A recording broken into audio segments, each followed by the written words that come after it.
I'm Brian Noble, CEO of Family Policy Institute of Washington. And I'm Brad Payne, President of FPIW Action.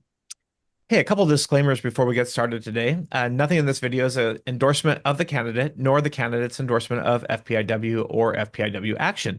It's simply a public service to meet and greet the candidate.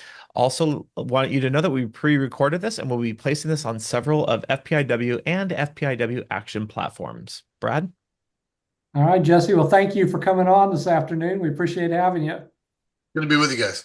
Yeah. So my first question is kind of a three-parter, very easy. If you would just state your name and the position you're running for, and then give us a brief introduction of yourself, and if willing, talk a little bit about your family. Sure, I'm Representative Jesse Young.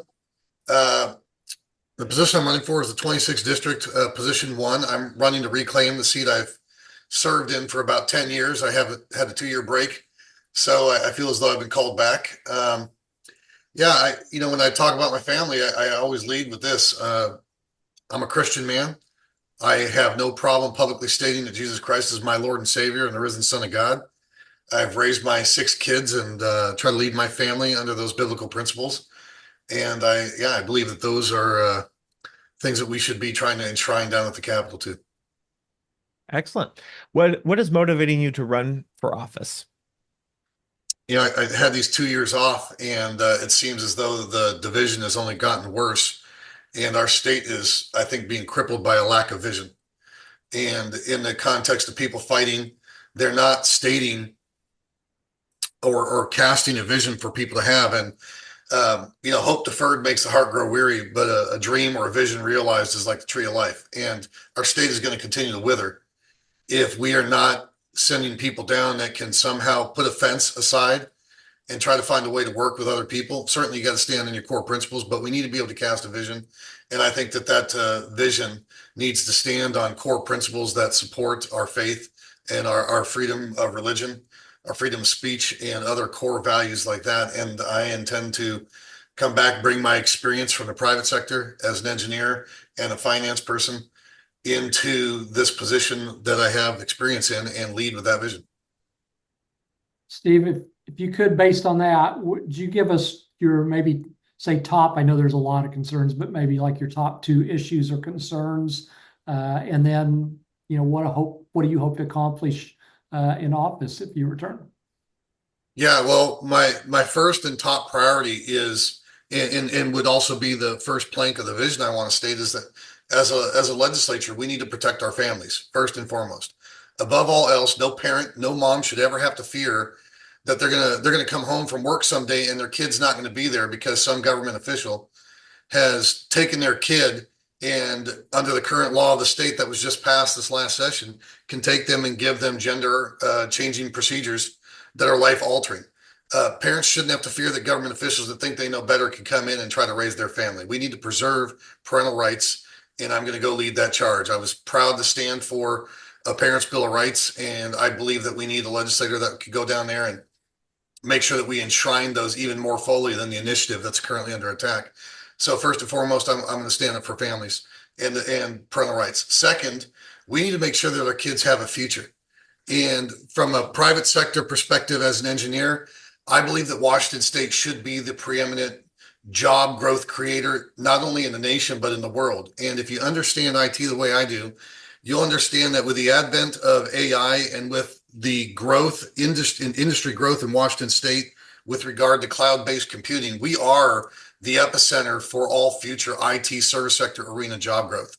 And then if you couple that over the fact that we are globally positioned as the closest port to all of the major users that are going to want to use these services in the future along the Pacific Rim, Asian coasts, then we should be casting a vision to bring those jobs here, grow them here to make sure our kids have a future. So, and I believe if we protect families and allow parents to be able to raise their kids, and then we stop squabbling and go focus on a vision, we can deliver that. Those will be my top 2 priorities. Excellent. Our fourth and final question is FPIW and FPIW Action supplied you with 18 of our issues or policies that we run on or fight for, including religious liberty, addiction recovery, tax control, affordable housing, etc. Any of those that you'd like to discuss or bring up here at the end? Yeah, well, you actually hit the two that I was going to pick. Addiction recovery and religious liberty. And I'll tell you the reason why I'm picking those is because I also believe it deals with our homelessness issue. We have a problem in the state, and many of the legislators have not decided or attempted to have a conversation yet with people. And we have to ask ourselves a fundamental question. Do we believe that people struggling with homelessness, struggling with mental health issues, or struggling with addiction, can they be healed? Because what you're seeing as a major push from the major pharmaceuticals and insurance companies is this push that those people cannot be healed. And what you're seeing come through in tax policy and finance policy with our budgets is this narrative that these people need to be medicated for the rest of their life and the state should pay for it. And they're trying to crowd out any providers, certainly providers that have a Christian basis that believe we can restore these people to health, to fullness, and to a healed stature where they can be productive again. And I believe that we need to make that an issue. We need to take that out to the people, and we need to start passing policy that says we believe that these people can be healed, instead of cowering to a lobby that wants to make billions of dollars because the state says, you know what, we're just going to continue to give them drugs. We're going to give them safe injection sites, and we're just going to let them wallow in misery for the rest of their life while these pharmaceuticals make billions. And I'm against that. I believe that people can be healed, and those are the issues that I want to lead on there. Very good. Well, Jesse, thank you so much. I know we could talk for a long time about many other issues as well, but we appreciate you coming on, taking time out of your busy schedule to meet with us, and good luck in this final week as we push into the primary.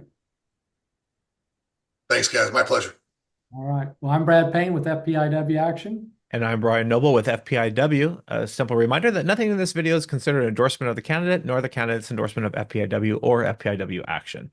Like we like to say around here, go out there and love your neighbor by faithfully stewarding the public square. God bless.